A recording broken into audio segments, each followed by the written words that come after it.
Hi, everybody. This is our November gallery group, and there is a group of women who meet and stitch together at least once a month, sometimes twice, and they do all different kinds of things, but there's a lot of creativity, there's a lot of experimenting. Um, so I think it's going to be really fun for you to see this group of pieces.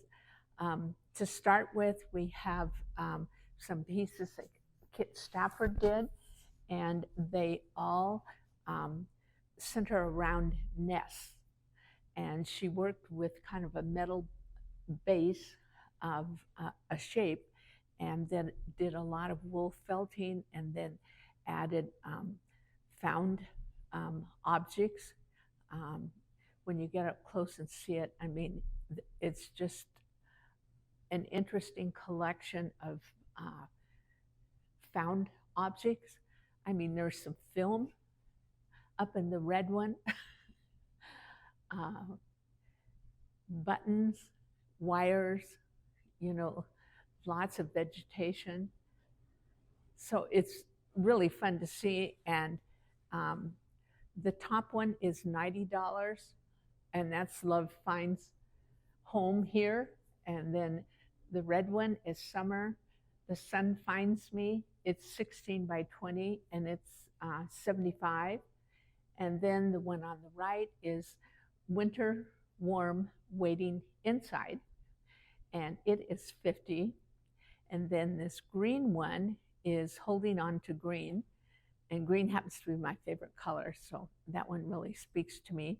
It is 75. And then the pink one is Spring Most Welcome Guest, and it is 75. So, and then along this bottom edge, this is a sampling of work that Marian Shimoda did in the David Owens Hastings workshop. And she's taken and stretched the pieces over a frame. And so it gives it a little bit of dimension. And you see simple piecing, but then all of the stitching adds some complex meaning to the pieces. And she's used a variety of colors and stitches in her stitching. I mean, each one is just a real fabulous little piece of art. And Marian is known for always stitching something.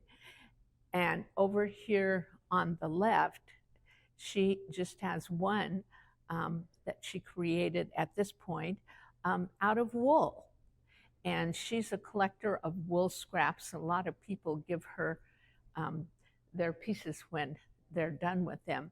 So you can see what she's done with that little piece of wool too. So it's kind of fun to see.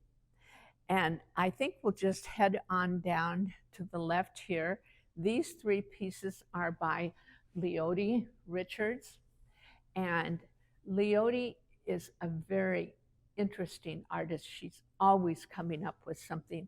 And these pieces have recycled clothing, there's paper, and wool and linen. And she's got corduroy. That deep dark brown is corduroy. And what she did was kept the elements really simple, but made the stitching with the, I'm pretty sure that's wool, looks like. No, there's some cotton pearl too. So it's wool and cotton threads that she's used for this stitching. But look how the different choices of line work on each add so much dimensionality. And then these sticks at the top are from a paper birch tree that we had to cut down at my house. And when I saw her making this, I said, would you want some sticks to hang them with? So those sticks came from my house. And this, the three pieces together are meant to be hung as a group, and it's $675. So, This next piece was done by Linda White, and um, the inside area is an eco-dyed piece of cloth that she made last summer. And then she just started stitching. And there's a lot of what I just think of chicken uh, feet kind of stitching, where it's just the little tiny stitches and they're repeated and they meander. It looks like the chickens are dancing around or something. Um, so I really enjoy that. And then you'll see a lot of um, um, French knots, and she's got some running stitches. And then when she went to put together her piecing in the cottons, and a lot of those are, there's some rust dyeing here and some more eco dyeing, and she's combined them with just regular cloth. But looking at the way she's quilted this piece is just phenomenal. Lots of tree branches and petals and the detail lines that you see in leaves. It's just a very interesting piece that you just keep looking around and seeing something new every place you look. And this next little group has pieces from 3 people.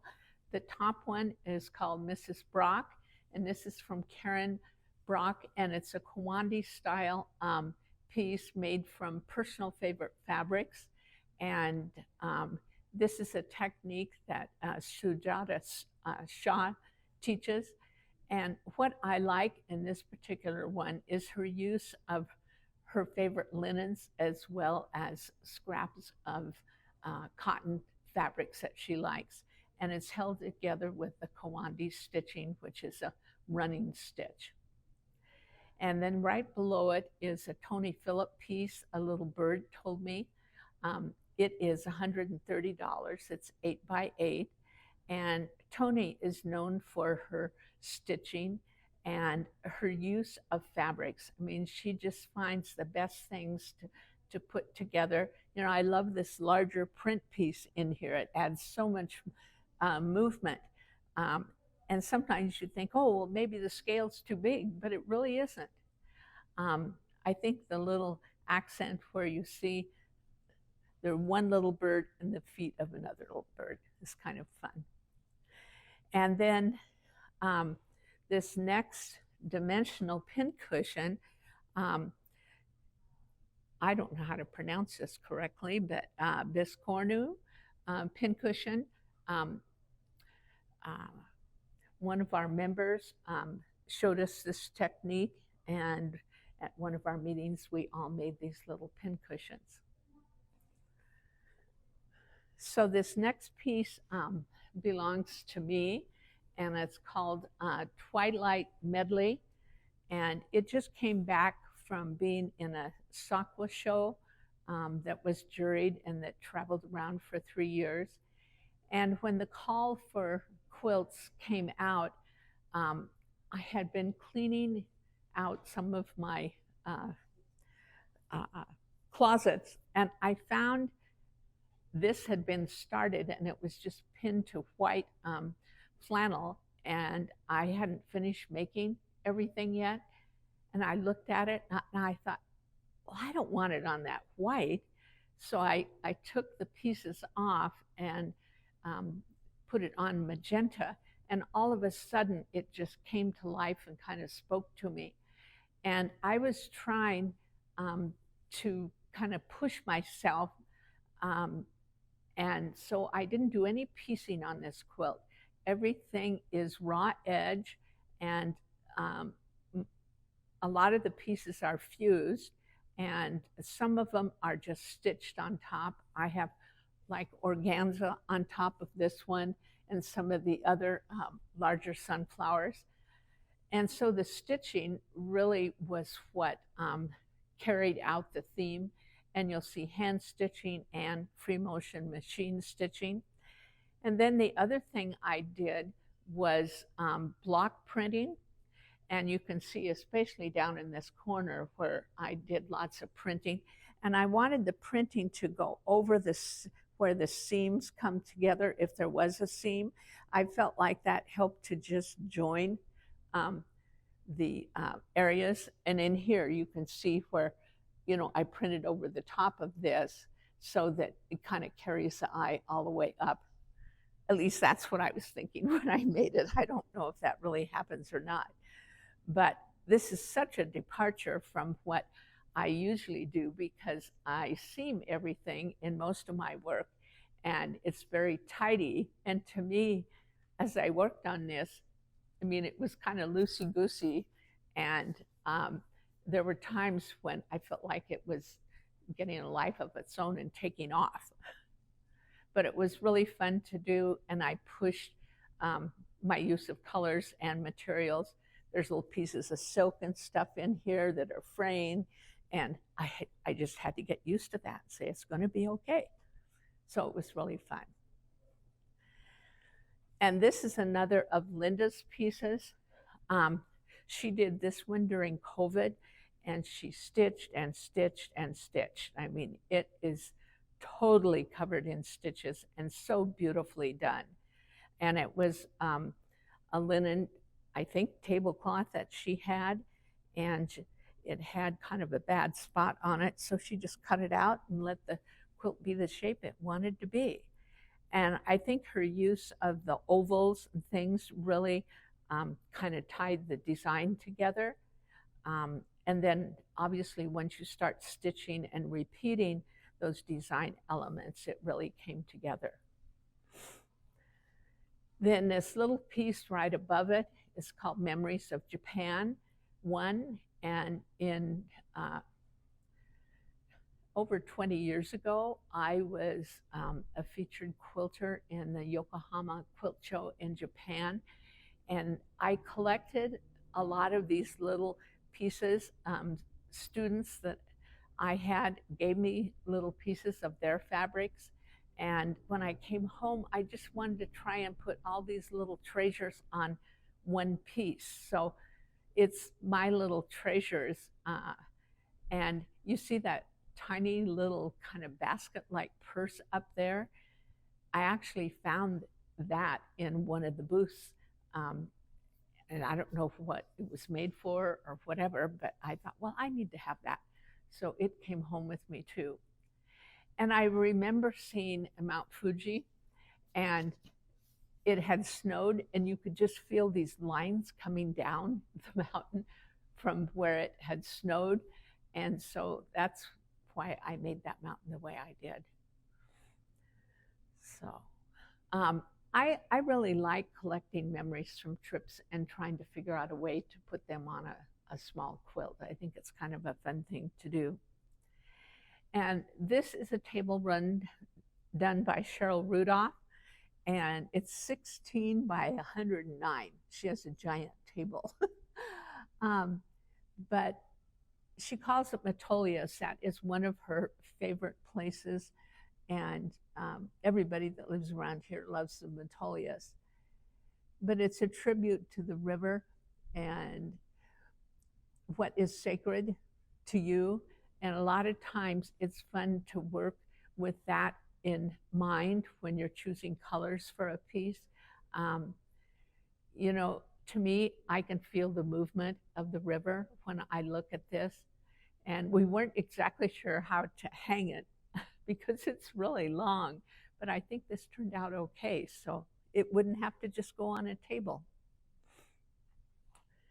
And then Ladybug Fly Away Home was done by Karen Brock, as she was inspired by Hundertwasser. I know he's inspired me too. He's from Germany and did a lot of work that was very patchwork looking.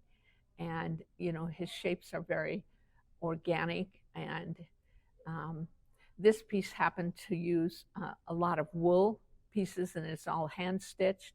But he also, in his drawings, a lot of times got very decorative, and they look like patchwork. So he's a fun person. You might want to someday look him up and see his work. Now we're going to head on down to the other half of the show. This little piece, the triptych, that's another of my memories of Japan. And those pieces of cloth were given to me again by students. And then I bought a lot of those little fabric buttons that were all poofy with the tiny little button inside.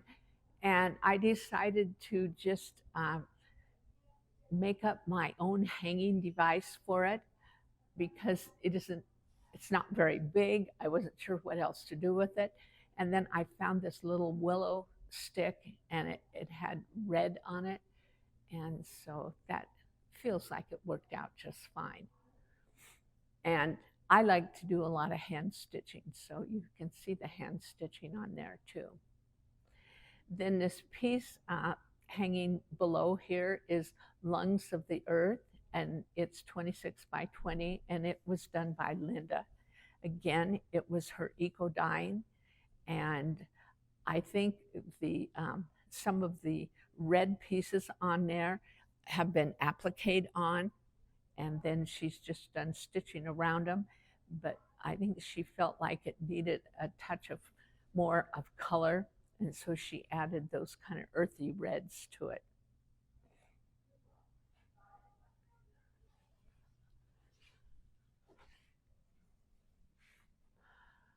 Okay, what goes around is done by Tony Phillips, and this is typical Tony. She just puts the best fabrics together and always makes it look very, very interesting. I like those kind of oversized circles that feel very organic, almost like stones. But seeing them in the two colors, she's got really nice balance in there with the gold accent. And that is 15 by 24, and it's $180. Now down below, this is Mr. Brock. And so this was made for Karen's husband, and he actually is from Japan. And so this has a very Japanese feel to it, and a lot of cherry blossoms you will see. And it's a Kawanda cloth again, made the same way the other one was. And then this is a Ponderosa table runner by Cheryl Rudolph, and it was made for her friend Debbie, and she has a pine tree that lives outside her dining room window, so this was made in celebration of that pine tree. And you know, I love the feeling of a bit of that blue-green that's down along the edges of where the rust is. I think it's a beautiful, rich combination of colors and textures. And she has done some hand stitching on this one. And then this next piece is Cynthia, and it was a custom woodblock print by Marian Shimoda of her sister. And some of the fabric on this piece came from me, my latest collection with Island Batiks. And then there's Lumen fabrics, and then the woodblock with the, on the light colored fabric with the kind of stem and leaf imagery was done by Valori. And she just put together all of these things in this lovely combination. And then next is Loving Hands. It's 15 by 20. It's by Belinda Batchelder. And she's used wool and then overlaid other wool on top of it. There's some eco-dyeing that you can see on the organza. And then she's topped it with stitching. And there's a couple little icons on there that I think must be stitched. I'm trying to decide. Nope, there must have been a tiny hole in them, and they're stitched on just with a little French knot on the top. It's a very sweet piece, and Lots of layers of meaning in that one. And it's called Loving Hands. And then this table runner is called Architecture. It was made by Jen Staines. She took a workshop from Sujata Shah at Quilters Affair this year called Architecture. And I just think Jen is magical with her color choices. There's things in there I wouldn't have thought of ever putting together, and it just seems to work. And she's known for all the glorious table runners that she makes. And I also like how she did just the really narrow binding and made sure those little red dots really show, because they kind of echo with the feeling you get from the inside too. And then we're ending with Every October. This is one of my favorite pieces I've seen in a while. Jen made this last year for the challenge with the Modern Quilt Guild for our 60th anniversary of Quilt Show. And she had a photograph she'd taken of a pile of leaves on the ground, and she put a grid. She just drew a grid on the photograph. And then let's say she had this rectangular shape. It was mostly red leaves, and there was a little bit of dark in it. So when she made that block, there's a little bit of dark and lots of red. You know, the other next block over, there was some yellow green, and you can see the different colors. And then here's a lighter piece. And you start looking, and it just feels like fall leaves. And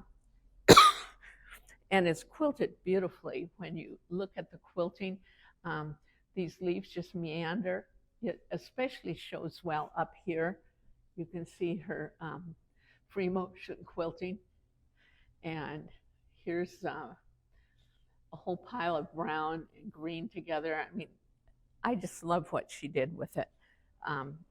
And it took her a while to figure everything out. But once she did, it just took off. And you can see where she actually pieced in flutter, leaves, float, and dance. I thought that was kind of fun too. So I hope you enjoy this showing of work. It's certainly a collection of a lot of different kinds of things, but Sisters has so many amazing people that do lovely work, and we really enjoy being able to showcase all of this work on our gallery wall here at the Stitching Post. So hope you can come by maybe on Friday if you're in town. We're going to have some nice refreshments, and you can meet the artists.